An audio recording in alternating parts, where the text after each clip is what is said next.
Lundi 17 février, 5h moins 5. Est-ce que ça va marcher?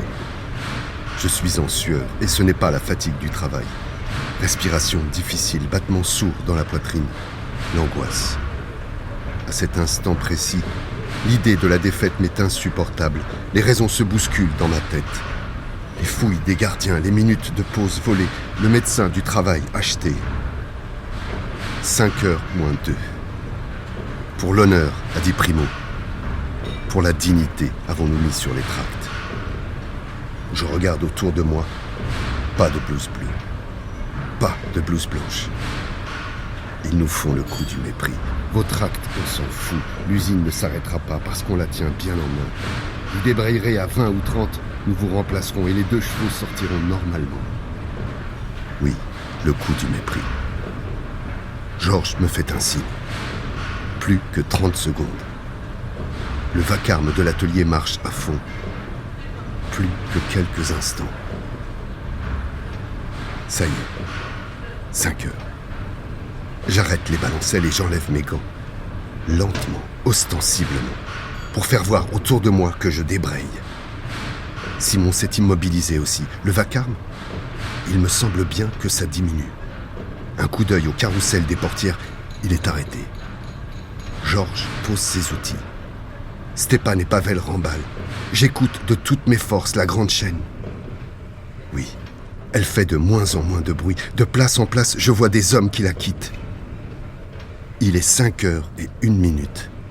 L'atelier de la grande chaîne est arrêté, mais tout n'est pas joué, il faut faire vite. Quelques dizaines d'ouvriers ont quitté leur poste. Les trous ont arrêté la chaîne. Mais beaucoup d'autres sont restés sur place, incertains. Ils ne travaillent plus, mais ils attendent. Déjà, régleurs et chefs d'équipe vont remplacer les manquants et essayer de faire repartir les machines. Nous voici formés en petit cortège d'une 50aine d'ouvriers, fonçant vers la grande chaîne, de poste en poste, pour convaincre les camarades.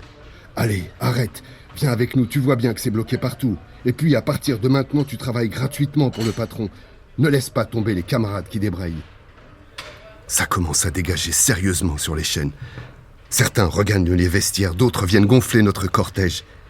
Il y a bien 3 minutes que tout est arrêté et ils n'ont toujours pas réussi à faire reprendre. Il faut aller au transfert, essayer de faire débrayer Théodoros. C'est un poste clé, difficile. La fixation du moteur sur le châssis. L'ouvrier qui le tient, Théodoros, est yougoslave. Nous y courons. Tout le monde parle à la fois. Georges s'efforce de le convaincre. Il a peur. Il a encore ses outils à la main. Il reste comme pétrifié, parlant difficilement. Ses yeux courent d'un point à l'autre de l'atelier. Nous ne sommes là que depuis quelques instants quand surgissent les chefs. Ils ont couru à notre suite pour essayer de rattraper l'effet de la manifestation et enrayer le débrayage. Il y a là Huguet, Dupré et surtout Junot, l'agent de secteur rouge, gonflé de colère, presque apoplectique. Laissez travailler les gens, c'est une entrave à la liberté du travail. Je relève les noms, vous n'avez pas le droit. Il est maintenant tout près de Théodoros. Il essaie de nous repousser, d'écarter Georges. Nous sommes décidés à ne pas nous battre.